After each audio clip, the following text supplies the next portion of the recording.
Hey, I'm sitting down with Ryan, my brother. A little bit about Ryan. Ryan didn't come from a traditional law enforcement path. He spent 10 years as a carpenter, grinding to support his family as a single father when the housing market collapsed. Looking for stability and purpose, his stepfather, a deputy, pushed him towards the academy in 2013, where he began a career built on discipline and heart. Ryan and I came to this profession together. We tested for the tactical unit at the same time, earned our spots on the same team, and I've watched him develop into the leader that he is today. My current supervisor, an FTO supervisor, and newly appointed tactical team leader, and instructor for the inactive shooter response and ICAT. Off duty, he's a fisherman, a boater, and a guy who rediscovered fitness and health. But what redefines him is his mindset. 99% is what you believe you can do. Ability is just 1%. Without confidence and determination, you're just a vessel without an operator. Ryan, brother, welcome to the show. Thank you, Jose. Okay, so let's start this nice and easy. Don't think about this as an interview. Think about this just as a nice conversation. We kind of ran through the questions together. Sitting here with one of my best friends and someone I've been through my entire law enforcement career with. All right, let's shoot off the cuff here a little bit, and we'll dig into these questions here in a little bit. So, tell me a little bit about how you became this officer that you are today. Well, like in the bio, I started off coming out of high school, tried college for a while. It wasn't for me. I studied psychology, child psychology, education. I had a guy in one of my classes, actually a girl in one of my classes at college, stand up, and she was like, "Hey, my husband's in construction. He's an apprentice. If anybody wants, it's like $16 an hour. They'll teach you the trade of carpentry." And I'm looking at I think it was sociology or something at the time book, and I'm like, "Hey, I'll do it." And I ended up leaving college and pursuing that. And for a long time, that construction world was just, it was great. I got to learn a trade. I was outside every day, building stuff, creating things. I mostly did like windows, doors, crown molding, cabinetry. I got to learn a whole trade, met a whole bunch of people, worked for different companies, got to see some beautiful homes on the water in places that I can never afford, work on those houses, build things that, I'm never going to see again. But it's still, it was an interesting trade. I'm glad I did it. And obviously, the housing market in around 2008, 2009 got a little shaky. Got to 2010, I realized, being a single dad at the time, I had custody of my kid. I wasn't going to be able to pay the bills anymore. My stepfather was a sergeant with a large sheriff's department in the area, and he was getting ready to retire, and he's like, "Well, why don't you try law enforcement?" Not at all the path that I even considered once, but I'm at the point now where I've got to provide for my kid. I got to provide for my family. I got to keep a roof over my head. I did the police academy. At the time, a lot of people were coming back from Afghanistan and Iraq. Guy that doesn't have a college degree. I'm not prior military. So lots of applications out there. I think there was one department that I applied for. They had over 200 applicants for 2 positions. I got to the top 10. They said, "We'll try again." And that was kind of how it was back then. And of course they should. They're giving military preference or people that have college degree preference. Yeah, it was a little difficult back then. Yeah. I went to the police academy and I graduated there in 2011. Okay. So it took me till 2013 to find employment because the market was so saturated with everybody coming back from overseas, and a lot of people with the housing market crashing. Everybody had the same idea as me. We had people that were out of work, construction workers, plumbers, electricians that the housing market wasn't providing for. So everybody's like, "Well, I'm going to go be a police officer. I'm going to go be a firefighter." And, then the market was just absolutely flooded. That cycle of law enforcement that goes through, "Oh my God, we can't find enough cops, can't find enough firefighters," to, the cycle it goes through would be like, "Well, you got to be no speeding tickets, no anything. We want a 4-year degree. We want prior military, to even get your foot in the door anywhere." But, the cycle it goes through all the time that's where I was stuck at. So it took me a little bit to find a job. And when I did, I got offered 3 jobs at the same time. So the department that we both work for is the one that I choose. I don't regret that a bit. It was the right choice for me. Nice. Schedule wise, it worked for being a single parent. Yep. So let's get into your academy days. What do you think about the training and what you were taught in the academy? From what I've seen, back when you and I went to the academy, and you went, I think, a little bit before I did, the training was a little bit less reserved, less held back. Like when you went through, like if let's just say you got to do a 3.5 or 4.5 mile run in the morning, your legs hurt, you're still running. The drill instructors at the time, I think they don't even call them drill instructors anymore. They're like motivational aides. I'm not sure. But the drill instructors were paramilitary drill instructors. We got the whole feeling of getting smoked. We got the whole feeling of that more intense training environment where if you weren't cutting it, they were weeding you out in that beginning, which is a standard that I like. So I'm not sure if they're still following up from that. I've heard things about the academy now, like maybe they're letting you ride your bike when your legs are sore, stuff like that. But yeah, but again, we're in a time right now where we need more law enforcement. So maybe we'll soften the field a little bit to make it more applicable to more people. Yeah. It makes sense. It's how the cycle works. Yeah. So do you think that as far as the training that you received, did that prepare you enough to be out in the department at the time? So I'm going to turn the question back to you. When you got out of the academy and you went to your first department, what was the first thing any field training officer told you? Forget everything about everything you learned in the academy. I'm going to show you how it's really done. I think that's with everybody. And that's just the common law enforcement thing, or at least is how it used to be. Yeah. So the academy is a base for what you're going to be doing. You learn legal, you learn some, if you didn't have it from the military, you'll learn some, self-accountability, keeping your uniform tight, keeping yourself organized, the pressure of passing a test and stuff like that. The academy is the baseline. You have to get through all the legal jargon. You have to get through all the qualifications of the physical fitness, shooting, the testing that they do. It's the baseline to set you up to become a law enforcement officer, to go to that department specific in what they do. So you can go from one department to another department, and it's going to be a completely different job.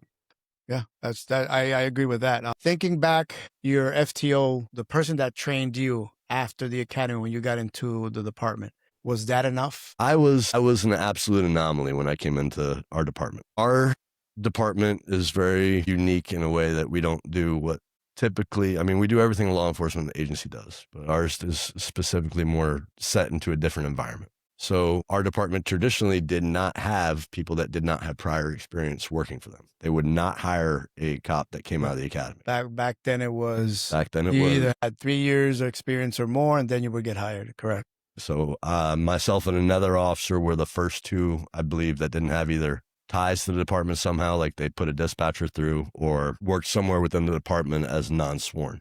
We're the first two to come into the department and have no prior law enforcement and didn't have like a tie to like the non-sworn positions at the department. So I'm not going to say that they didn't know what to do with me, but they had to build the plane as it was flying. So that's where the FTO program and I flourished up. Yeah. So like my department, our department, I was passed around a lot of FTOs, and it was for short spurts at a time. I'd be with one person for 3 days, another person for 5 days, and I got passed around. So I got to taste, which was great. I got to taste a little bit of everything in every area of a very large area that we worked. So you being passed around a little bit, did that make you feel uncomfortable? And what was your experience? Did you meet the officers that you met while you were there? Were you able to gain enough knowledge? You think that they fed you enough to be stable enough to be by yourself? I viewed it as a great opportunity because I'm not learning one person's way, or,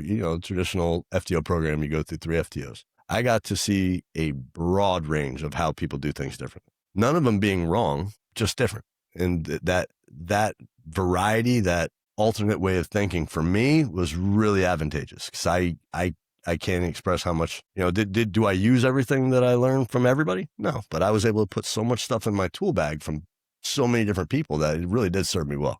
So for my specific circumstances, coming from not having prior military, not having prior law enforcement, that was probably the best thing that they could have done for me. Because I got to see a little bit of everything and a little bit of so many different environments. A bunch of personalities, they all blended together really nice and excited. For me, it wasn't definitely not an issue. It was an opportunity. Anything that stood out that you're like, I still use it to this day? Everything. There's so many things. The whole thing with us having to make split decisions within the blink of an eye that could affect somebody else's or your career, somebody else's life, your career, but we have to make those in a split second because what happens if we fail to act?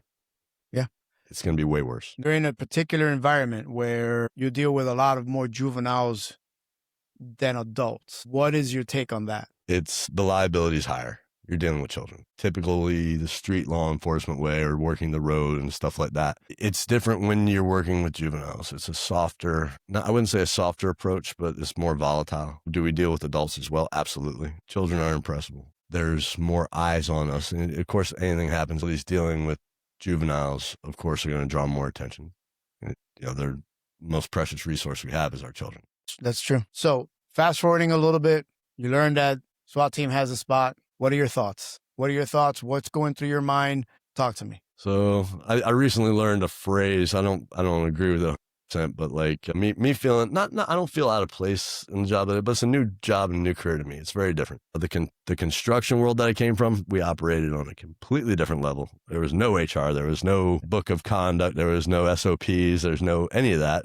You come to work and you deal with things the way you deal with it. And again, a male dominated field. So I'm learning everything. I wouldn't say the phrase that I'm talking about is the imposter syndrome. Like the imposter syndrome being like, do I really belong in this? So I didn't have that, but I felt different, not being like a very experienced officer in my field. But I think when the announcement came out for the tactical tryout, I was like, I'll try that because I'm in the mind. My mind works this way. I'm going to try everything. I'm going to do my very best at it. If I fail, I learn something. There's no such thing as failing. There's just learning. It's learning.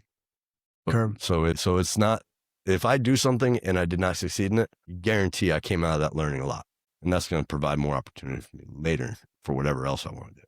So as far as taking any kind of opportunity I'm going to get, I'm going to take it, which has allowed me to broaden my scope and where we work to allow me to do so many other things. So you learned basic tactics. You did the tryouts. Yep.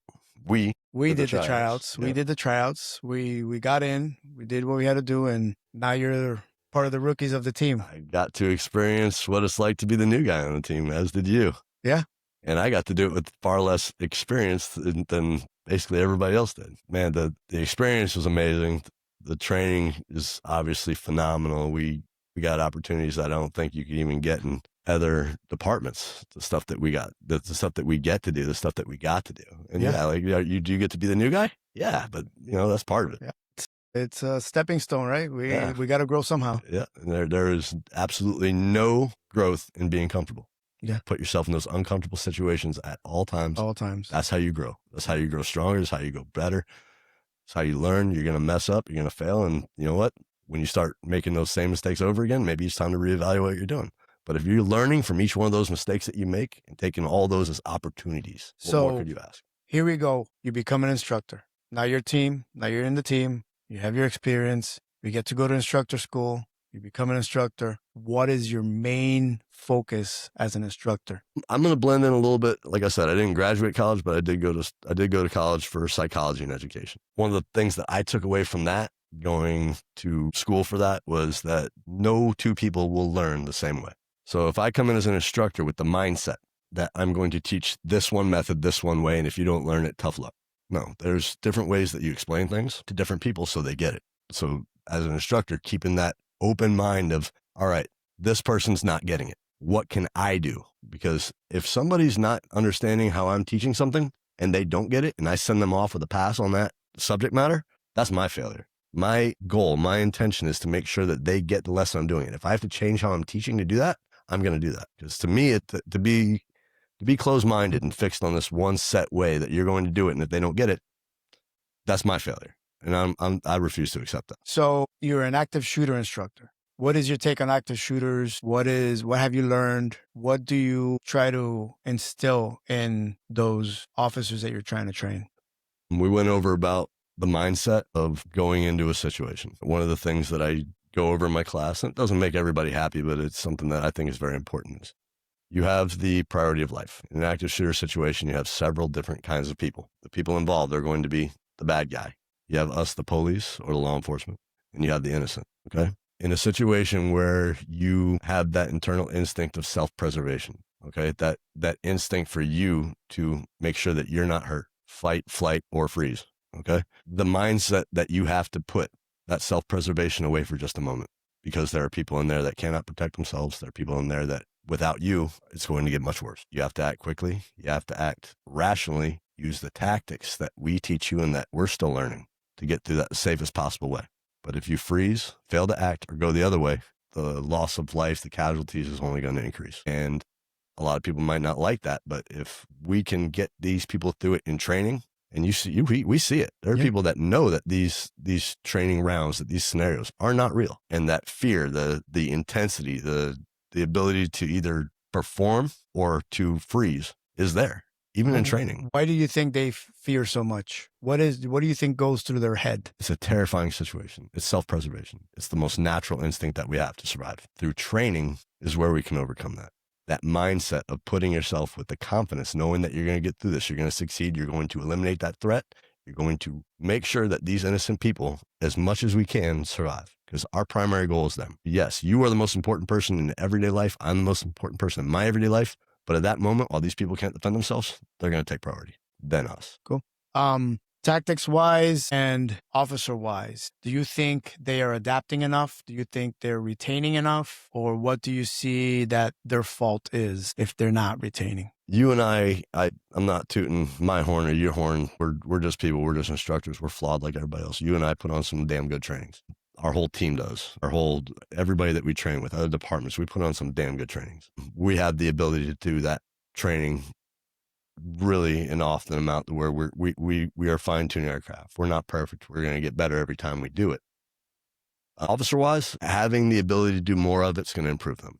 And we might not even be instilling the perfect tactics. You know, there's flaws in everything. There's a counterintuitive to every positive that we have. There's no perfect tactic. They'd be teaching one class if that was the case. There's thousands of classes out there. What more important to me is the tactics are important, but teaching that confidence and mindset of that you are going to do this. You are going to go in there. You are going to take out that threat quickly and eliminate and mitigate the damage as quickly and as smoothly as possible while keeping yourself safe. The tactics will save you. The mindset of pushing forward is what's going to save everybody. Okay. So if you were to have the perfect training day, blank check, totally blank check, what would it be? Oh man, blank check. No restrictions. No restrictions. No restrictions. Here, give me your list, give me what you need, and let's just make it happen. And to get some kind of facility that would allow for every opportunity and every scenario that we could provide. Equipment, blank check. I mean, no department's got a bottomless budget. You think there's a lot of administration holdback on our training? No, they do well for us. Nobody's going to get everything they want. That's not possible. If you're talking blank check, we'd have everything. Nobody has that. I'm going to say that for what we do, it's adequate. I'd like more time. Okay. But more time. What's happening with the time though?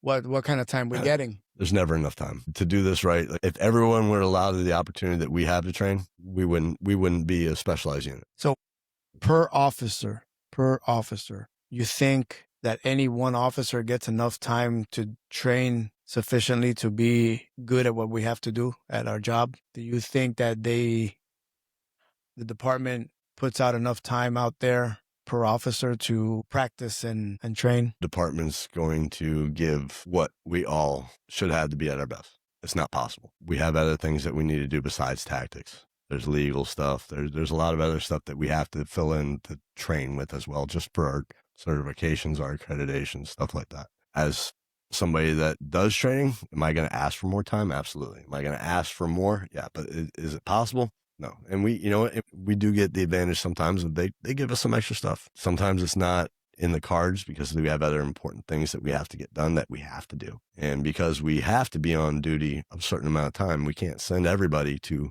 every train that we'd love to go to. And that would be amazing. It's just not logistically possible. I think we make the best of what we have. And are we going to ask for more? Yeah. Are we going to try? Yeah. But is it fiscally possible? Is it logistically possible? We could always want more, but we have to do what we are allotted to do.